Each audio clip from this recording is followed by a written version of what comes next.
வணக்கம். இன்னைக்கு நம்ம சேனல்ல பார்க்க போகிறது மிக்ஸ்டு வெஜ் ஃப்ரைஸ். எல்லா விதமான காய்கறியும் யூஸ் பண்ணி இதை நம்ம செய்யலாம். பொரியல் மாதிரி பண்ணுறதை விட இந்த மாதிரி எல்லா காய்கறிகளையும் போட்டு இந்த மாதிரி மிக்ஸ்டு வெஜ் ஃப்ரைஸ் பண்ணோன்னா ரொம்பவே நல்லாயிருக்கும். இது தனியாகவே ஸ்நாக்ஸ் மாதிரி சாப்பிட்றதுக்கும் நல்லாயிருக்கும். வெரைட்டி ரைஸ், சாம்பார் சாதம், தயிர் சாதம் இது மாதிரி சாப்பிட்றதுக்கும் ரொம்பவே நல்லாயிருக்கும். மிக்ஸ்டு வெஜ் ஃப்ரைஸ் பண்ணுறதுக்கு நான் கொஞ்சம் காய்கறி எடுத்து வச்சுருக்கேன். வாழைக்காய், சீனி அவரைக்காய், சேனக்கிழங்கு, பீன்ஸ், கேரட், கேப்சிகம், உருளைக்கிழங்கு, கத்திரிக்காய். இது தவிர நம்ம காலிஃப்ளவர், மஷ்ரூம் இதெல்லாமே கூட எடுத்துக்கலாம். ஒரு ஸ்பூன் கார்ன்ஃப்ளவர், சில்லி பவுடர் ஒரு ஸ்பூன், தேவையான அளவுக்கு உப்பு, சாட் மசாலா ஒரு ஸ்பூன். சாட் மசாலா வேண்டானா கரம் மசாலா கூட சேர்த்துக்கலாம். இந்த காய்கறி எல்லாத்தையும் கழுவிட்டு தோல் சீவி கட் பண்ணிக்கலாம். எல்லா வெஜிடபிள்ஸையும் நான் அந்த மாதிரி நீட்டமாக கட் பண்ணியிருக்கேன். நம்ம ஸ்கொயராக கூட கட் பண்ணிக்கலாம். கட் பண்ணி வச்சுருக்கிற காய்கறி எல்லாத்தையும் நம்ம பாதி அளவுக்கு வேக வச்சுக்கலாம். நான் இன்றைக்கி ஒரு இட்லி தட்டில் எண்ணெய் தடவி எல்லா காய்கறியும் வச்சுருக்கேன். இட்லி பாத்திரத்தில் வச்சு பாதி அளவுக்கு ஸ்டீம் பண்ணி எடுத்துக்கலாம். கேப்சிகம் மட்டும் வேக வைக்கல, அது க்ரன்ச்சியாக இருந்தால் நல்லாயிருக்கும். அதனால் அதை மட்டும் பச்சையாகவே போட்டுக்கலாம்.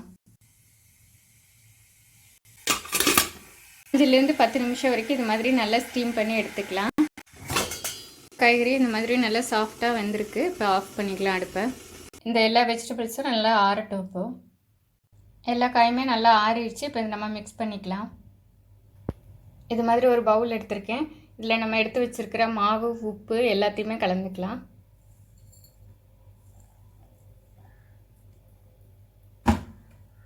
காய்கறிகளில் எல்லாத்துலேயுமே இந்த மாவு நல்லா கோட்டாகிற அளவுக்கு எடுத்துக்கணும். அந்தளவுக்கு நம்ம மாவு கூட குறைய எடுத்துக்கலாம். வேக வைக்கும்போது எப்படியும் அந்த தண்ணி வரும். அந்த தண்ணி எல்லாத்தையுமே நல்லா ட்ரைன் பண்ணிவிட்டு சேர்த்துக்கலாம். இது கூடவே நான் கேப்சிகமும் சேர்த்துக்கிறேன். இப்போ இது எல்லாத்தையுமே ஓரளவுக்கு நல்லா கலந்து விட்டுக்கலாம். தேவைப்பட்டால் நம்ம கொஞ்சம் கூட மாவு சேர்த்துக்கலாம்.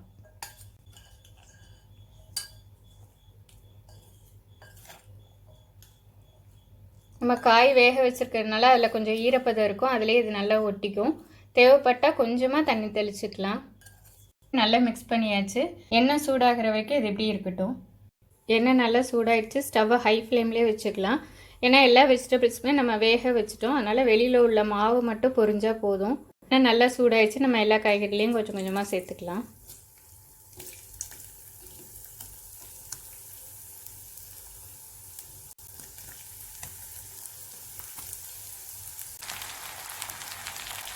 காய் சேர்த்தோடனே நம்ம மிக்ஸ் பண்ணக்கூடாது. மிக்ஸ் பண்ணோன்னா மாவு எல்லாமே உதிர்ந்துடும். ஒரு 2லேருந்து 3 நிமிஷம் வரைக்கும் இது இப்படி இருக்கட்டும். நல்லா கோல்டன் ப்ரௌன் கலரில் வந்துருச்சு. இப்போ இதை எடுத்துடலாம்.